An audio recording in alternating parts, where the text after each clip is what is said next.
महानुभाव, वर्षा योग में आज वीर शासन जयंती के रूप में मनाया जाता है। वीर शासन जयंती इसलिए क्योंकि आज से भगवान महावीर स्वामी की वाणी खिली थी। कितने दिन बाद? 66 दिन के बाद। इसीलिए भगवान महावीर स्वामी को शिष्य मिला था और शिष्य को गुरु के रूप में महावीर भगवान मिले थे। इसीलिए जितने भी साधक होंगे इस धरती पर वो आज से ही वाचना, स्वाध्याय, क्लास और प्रवचन चालू करते हैं। पूरे 4 माह चलता है ये क्रम। अच्छा दिन माना जाता है, शुभ तिथि मानी जाती है। तो अपन सभी लोग आज से पढ़ना चाह रहे हैं क्रीम क्लास। कौन सी क्लास मोहित भाई? Cream class. क्रीम क्लास का मतलब ये होता है जो एक ग्रंथ पढ़ने में आप 3 महीने लगाते हैं उसको आप मात्र 1 हफ्ते में समझ जाएंगे कि इस ग्रंथ में क्या विशेषता है और किस प्रकार से अपन को जीवन की शैली में इसको उतारना है।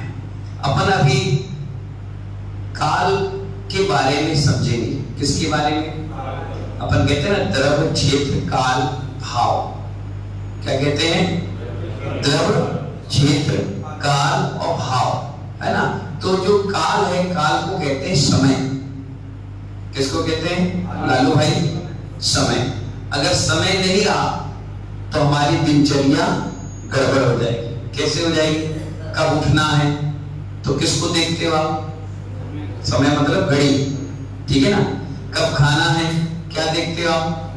कब सामायिक करना है क्या देखते हैं अपन? समय। कब उठना है? समय। कब दुकान जाना है? कितना समय? तो समय के बगैर कुछ भी नहीं चलता है, ठीक है ना। और समय जो है उसे कहते हैं काल। काल कितने प्रकार का? दीपचंद जी? 3 नहीं 6 प्रकार का। काल कितने प्रकार का? 6 प्रकार का। यही तो मैं कह रहा हूं, हमें मालूम नहीं है और हम चले जा रहे हैं भेड़ की चाल में, और इसीलिए हम मिथ्या का ज्यादा पोषण करते हैं और सम्यक को टच भी नहीं कर पाते। यही चीज हमारी ग्रंथियां इस क्रीम क्लास में निकाल दी जाएंगी कि आप कहते हो ना मेरा बच्चा पढ़ता नहीं है, मेरी लड़की विजातीय संबंध कर रही है। क्या बात है, हमारे घर में हमारे पिताजी 7 फुट के थे, अब लड़के बच्चे 3, 3.5, 4 फुट के हो रहे। पहले पिताजी 8 रोटी खाते थे, आज हम सब 12 रोटी खाते हैं, फिर भी भूख शांत है। मेरे पिताजी अकेले 20 लोग को पालते थे, आज 20 लोग एक माँ बाप को नहीं पाल रहे। पहले धर्म खूब करते थे, अब कोई मंदिर नहीं जाना चाहता। अब हमारे गुप्ता जी, आप शर्मा जी, यादव जी, कोई सरदार जी, कोई किशन, ये जैन दर्शन के अनुयायी बन रहे हैं और जैन लोग भाग रहे हैं। ये किसका प्रभाव है? ये सब काल का प्रभाव है। कौन सा काल? ये जिस काल में हम जीवन जी रहे हैं इस काल का प्रभाव है। अब इसका दुष्प्रभाव पड़ेगा। हम कौन से काल में हैं? 5वें काल में। काल कितने होते मैंने बताया? 6। कितने होते भैया? नाम क्या है आपका? अजीत भैया। अजीत भैया काल कितने होते हैं? 6। कौन से काल में अपन हैं? हाथ जोड़कर बताओ। पंचम काल। ये तो अपन कहते हैं ना हम पंचम काल के हैं। पंचम काल है, हीन सैनन है, यहाँ पर मोक्ष नहीं है। कोई कहता है ऐसा है, कोई कहता है वैसा है। ये यही काल है, इसे दुष्ट काल भी कहते हैं। आज की भाषा में लोग कहते हैं पंचम काल महादुखदायी, जबकि अभी जो 6ठम काल आएगा वो और इससे भयानक आएगा।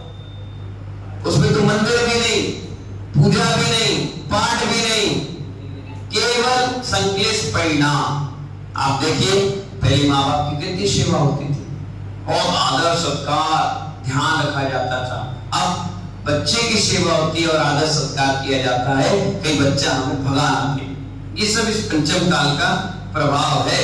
तो आचार्य भगवान इसमें बहुत अच्छी बातें आपको बता रहे हैं, वो अपन सभी को समझना है। काल चक्र, इसका नाम क्या है? हाँ, तो आचार्य भगवान इसमें बता रहे हैं कि 6 काल होते हैं। कितने? पहला है नहीं, पहले प्रथम काल जो है उसका नाम भी है। नहीं, सतयुग नहीं, हम जो बता रहे तो सुनो। पहले के 3 काल भोग भूमि है, क्या है, बाकी की कर्म भूमि है। मतलब 3 कैसी है, हाथ जोड़कर बता लालू भैया। भोग भूमि। अरुण भैया बताओ। पहली, दूसरी, तीसरी भोग भूमि, चौथी कर्म भूमि, और चौथे काल में ही तीर्थंकर होते हैं। पंचम में नहीं, तीसरे में नहीं, पहले में नहीं, दूसरे में नहीं, छठवें में भी नहीं। कौन से काल में होते हैं, चौथे काल में। अपन कहते हैं ना चतुर्थ काल में तीर्थंकर इस धरती पर जन्म लेते हैं। तो ऐसे ही मालूम हुआ 6 काल होते हैं। कितने काल होते हैं? पहला सुषमा सुषमा, बोलो। सुषमा सुषमा का मतलब हुआ सुख ही सुख। कैसा? आप सुख कैसा मानते हो पांड्या जी? घर पे पहुंचे, बच्चे पैर दबाने लगे, बहू आकर के चाय नाश्ता करा गई, पत्नी भोजन करा गई, बढ़िया एयर कंडीशन कमरा मिल गया, कमाना नहीं पड़ता, पैसा ब्याज का कहीं से आ गया। तो लोग कहते हैं अरे यार पांड्या जी तुम्हारी जिंदगी बहुत बढ़िया है, तुम तो सुखी सुख में जीवन जी रहे हो। कहना नहीं, ये मिथ्या वचन है। कौन से वचन है? ये सुखमान है नहीं, ये तो सुखाभास है, और ये तो कुछ भी नहीं है। लाइट बंद हो जाए तो सुख खत्म, बच्चे पूछना बंद कर दे तो सुख खत्म, पत्नी रोटी ना दे सुख खत्म, ब्याज का पैसा वाला लेके भाग जाए सुख खत्म, तुम अंधे लूले लगड़े हो गए सुख खत्म। अब कहां गया सुख? अरे ऐसे सुख की बात करो जो सिद्धों के पास है, अनंत सुख है। वहां कुछ है ही नहीं सिस्टम, बिल्कुल कोई मतलब ही नहीं। तो ये मिथ्या वचन है कि हम सुखी हैं। सुखी इस पंचम काल में कोई नहीं रह सकता दिगंबर मुनि के अलावा। सबसे ज्यादा सुखी और उनका जीवन अनंत से सुखी यही है ना। तो पहले काल का नाम है सुषमा, बोलो 3 बार बोलो, हाथ जोड़कर बोलो सुषमा सुषमा, 2 बार बोलो सुषमा सुषमा सुषमा सुषमा। इसका अर्थ है सुख ही सुख, या सुषमा सुषमा बोल दो या सुख ही सुख बोल दो। जैसे कोई व्यक्ति दूध पी रहा हो और उसमें 1 चम्मच मलाई डाल दे तो दूध क्या हो जाता है, पौष्टिकता बढ़ जाती है। ऐसी सुख तो था लेकिन इसमें सुख और आ गया, डबल सुख हो गया। क्या हो गया? डबल। फिर आएगा दूसरा, उसका नाम होगा सुषमा, केवल 1 बार तो हो गया सुख। अब मलाई हट गई, अब दूध रह गया। क्या रह गया? मलाई हट गई, दूध रह गया। तो पहले मलाई वाला दूध था, अब कैसा मिल रहा है? थोड़ा सा सुख कम हो गया। तो इसे कहते हैं पहले उत्तम भोग भूमि। पहले क्या नाम है उसका? उत्तम भोग भूमि। दूसरे का नाम मध्यम, और तीसरी आएगी जघन। ठीक है? पहले व्यक्ति 5 रोटी खाता था, उसका आहार हो जाता था। फिर वो क्या करने लगा? 10 खाने लगा। 10 के बाद वो 20 खाने लगा, तो भी भूख शांत नहीं हुई, तो उसे मध्यम कहते हैं। अब तो व्यक्ति अघोरी सा हो गया, जब आए तब खाता है, और छप्टम काल में तो हर 5 मिनट में खाएगा। अब आप देखो, जो व्यक्ति डायबिटीज पेशेंट हो जाता है उसको डॉक्टर क्या कहता है? ये मत सोचो कि शुगर हो गई, ये कहो कि काल का प्रभाव था। हमारे आचार्य ने तो पहले ही बता दिया। अब बीमारी के हिसाब से खाओ। चाहे वो व्यक्ति मोटा था, 90 किलो का, 100 किलो का, 120 किलो का, 140 किलो का, अब उसकी खाने की तेल छोटी कर दी, डॉक्टर ने कहा हर आधे घंटे में खाओ। मतलब क्या है? पंचम काल के बाद एक छठम काल की जीव पैदा हो गए। समझना, बड़ी गहराई से समझना, बहुत अच्छा ज्ञान मिलेगा आपको, और आपको लगेगा कि अरे वाह, हम लोग आज तक कितना बड़ा मिथ्या लेके चलते थे। माता पिता अच्छे मिल गए, पत्नी बढ़िया मिल गई, लड़का हो गया, मकान हो गया, पैसे कमा रहे, हम सोचते सुखी है। अरे सुखी देखो यहाँ जीवन क्या सुखी है। अभी आपको समझाएंगे एक एक करके, कालचक्र आपके सब चीज समझ में आएगा। तो हम क्या बताते? सुख ही सुख। पहला काल क्या नाम है? सुख ही सुख। दूसरा सुख, केवल सुख, है ना। और तीसरे काल का मतलब है सुख अधिक और दुख कम। मतलब 40 और 60 का रेशो। कितना? 60 और 40% दुख है। और उसके बाद चौथा काल आ गया, इसमें 60% दुख है और 40%। और तीर्थंकर कब पैदा होंगे? चौथे काल में। अब तीर्थंकरों का जन्म प्रारंभ हो जाएगा, लाखों करोड़ों वर्षों की आयु रहेगी, समोषण लगेगा और व्यक्ति कर्म करेगा। अभी भोग था तो जितने भी आहार दान देते हैं वो मर करके यही पहले, दूसरे और तीसरे में जाते हैं। आज की मेहनत कल का आराम। क्या समझ में? आज की मेहनत कल का आराम है। क्यों? क्योंकि जो भी जीव इस काल में आहार दे रहा है वो मर करके स्वर्ग जाएगा या भोग भूमि का जीव बनेगा। तो जब भोग भूमि का जीव बनेगा तो वहां कुछ काम करने की आवश्यकता नहीं पड़ती। वहां युगल बच्चे होते हैं। कैसे होते हैं?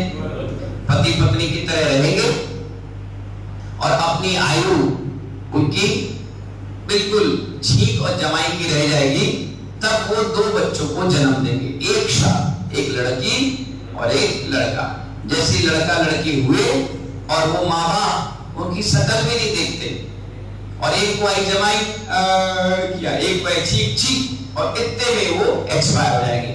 ना उनको बीमारी पकड़ेगी, ना कोई उनको नमोकार मत सुनाएगा, ना कोई हॉस्पिटल ले जाएगा, ना कुछ। बस इतने में उनका शरीर कपूर की भांति उड़ जाएगा। ना वह हड्डी मिलेगी, ना उनको जलाया जाएगा। ये तुम्हें मालूम था कभी? पहली बार पता चला ना। अब जब कभी भोग भूमि के प्रवचन चलेंगे तो आपको ये सब चीजें याद आ जाएगी। हाँ, महाराज जी ने हमें बताया था। समझ गए ना? तो वो जमाई होकर के एक्सपायर हो जाएंगे और एक को छींक आ जाएगी। और जो बच्चे हैं वो 49 दिन में बड़े हो जाएंगे। जैसे 16 और 18 साल के बच्चे होते हैं, 49 दिन में, 7 दिन में वो पलटी लगाएंगे, 7 दिन में घुटने के बल चलेंगे, 7 दिन में पैर के बल चलेंगे, 7 दिन में बड़े होते चले जाएंगे और वही पति पत्नी बनकर के अपना जीवन जी लेते हैं। क्या? हाँ, एक ही माँ से जन्म लिए और पति पत्नी जीवन जिए और पूरी सब चीज भोगने के बाद अंत में फिर उनको छींक और जमाई आई, बच्चों को जन्म दिया और एक्सपायर हो गए। कोई पालन नहीं करता। वहां ऐसा एटमॉस्फेयर हो जाता है कि सब चीज अपने आप हो जाती है। वो सब चीज अभी एक एक काल के बारे में जब मैं आपको बताऊंगा, ये भूमिका है, एक एक काल के बताऊंगा। पहला कैसा था, उसमें क्या भोजन होता था, क्या शरीर का रंग था। अभी कहते हैं ना, मैं गोरा, ये काला, ये भूरा, ये पीला, ये पीतांबर, ये सांवला, ये नीला, ये क्यों है? ये सब काल का प्रभाव है, हमारा और तुम्हारा नहीं। समझ गया? इसमें सब चीज आएगी, एक एक चीज आ जाएगी कि हम लोग कैसे जीवन जीते, उस समय कैसे थे। तो चौथा काल आ गया, उसका नाम है दुष्मा सुषमा, दुख ज्यादा और सुख कम। तीसरा था सुषमा दुखमा, सुख ज्यादा और दुख कम। और पंचम काल का नाम है दुखमा। क्या है?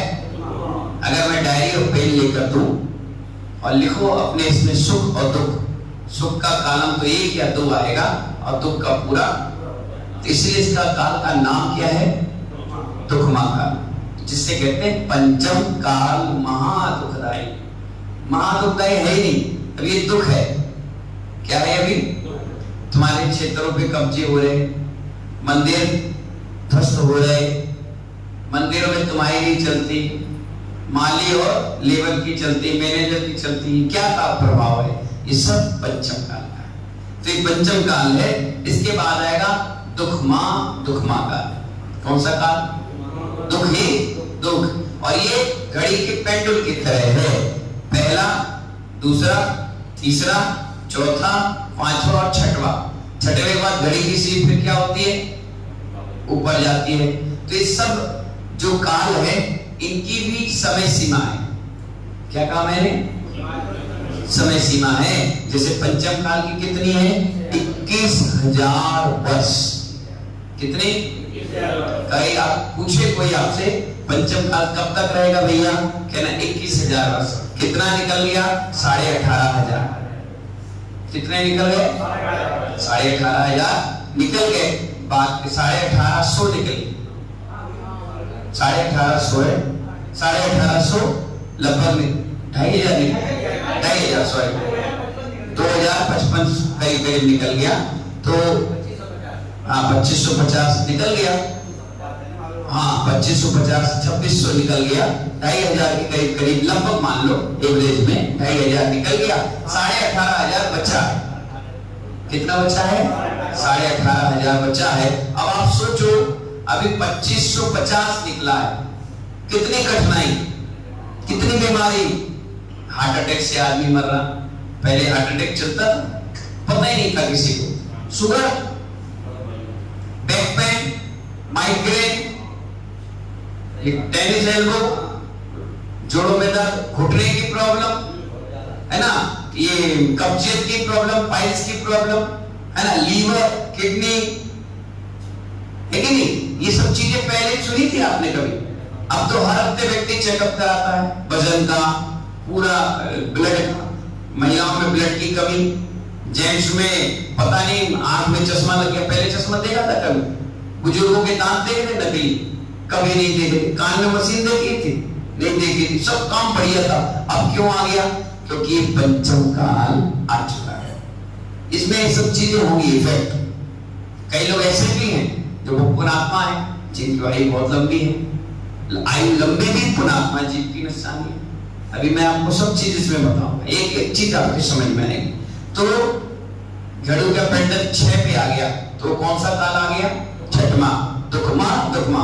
अब ये वापस 72 जोड़े छुपा दिए जाएंगे निकाल के, और उनको विजयात पर्वत की गुफाओं में छुपा दिया जाएगा, और उसके बाद 49 दिन तक कुवृष्टि होगी। कु का मतलब जहर, पानी, ओले, धूप, अग्नि, धूल, कंटक, पत्थर, इससे पूरी धरती हो जाएगी बराबर। फिर 49 दिन तक सुवृष्टि होगी, घी, दूध, अमृत, जल, अच्छी वर्षा होगी, फिर वापस धरती उग जाएगी। फिर 72 जोड़े छोड़े जाएंगे, उसी से सृष्टि की रचना होती है। वो जो 72 जोड़े छोड़े जाते हैं, वो दिन 10 लक्षण का पहला दिन होता है। क्यों भैया? आप कोरोना से बच गए, तो आपने क्या किया? चलो भाई शांतिनाथ विधान करा लो, चलो भाई दान कर लो, चलो भाई अभिषेक कर लो, चलो भाई शिक्षक विधान कर लो। क्यों? क्योंकि आप अपने आप को पुण्यात्मा जीव समझ रहे हैं। ऐसी उस समय के निकलने वाले 72 जीव ये सोचते थे कि हम इतने करोड़ों अरबों जीवों में पवित्र आत्मा है, जिससे सृष्टि की रचना प्रारंभ होगी, तो चलो अपन 10 दिन तक इसका अनुष्ठान करें। इसलिए तो वो 10 लक्षण पर्व आ गया। समझ गए ना? तो अपन कोई कहता है 10 लक्षण, अरे हर साल आता, हर साल नहीं आता, ये अनादि निधन है, ये ऐसा क्रम चक्र चलता है। फिर 6वें से 7वें में जाएगी घड़ी, तो 7वें की जगह अपन उसको समझो पहले ले गए, मतलब 6वें से 6वें में जाएगी। फिर दुखमा दुखमा काल के बाद फिर दुखमा दुखमा आएगा, उल्टा चलेगा। फिर दुखमा के बाद फिर पंचम काल आएगा, दुखमा, फिर आएगा दुखमा सुखमा, फिर तीर्थंकर जन्म ले लेंगे, फिर भोग भूमि आएगी, फिर भोग भूमि के बाद फिर उल्टा चलेगा ये, फिर पहला आएगा, फिर दूसरा, ये यूं और यूं, ये काल चक्र है। क्या है ये? पहला काल का नाम बताना, सुषमा सुषमा, डबल सुख। दूसरा सुषमा यानी सुख। तीसरा सुषमा दुखमा। चौथा दुखमा सुखमा। पांचवा दुखमा, और छठवा दुखी दुखमा। तो ये 6 काल है। ये छोटा और शॉर्ट में आपको हमने बता दिया है। कल से कॉपी पे लेकर बैठना, विधिवत तरीके से लिखना, मैं आपको लिखाता जाऊंगा। पहले काल की व्यवस्था बताऊंगा, कितने लंबा व्यक्ति होगा, क्या खाएगा, कैसा रंग होगा, कैसे जीवन जिएगा, कितनी आयु उनकी होगी, कितने साल का वो पीरियड होगा पहला काल, उसमें क्या अनोखी बातें होंगी, कैसा होगा, ये सब चीज आपको कल बताएंगे। ठीक है ना? चलिए अपने स्थान पर हाथ जोड़ लीजिए और नमोकार मंत्र पढ़िए।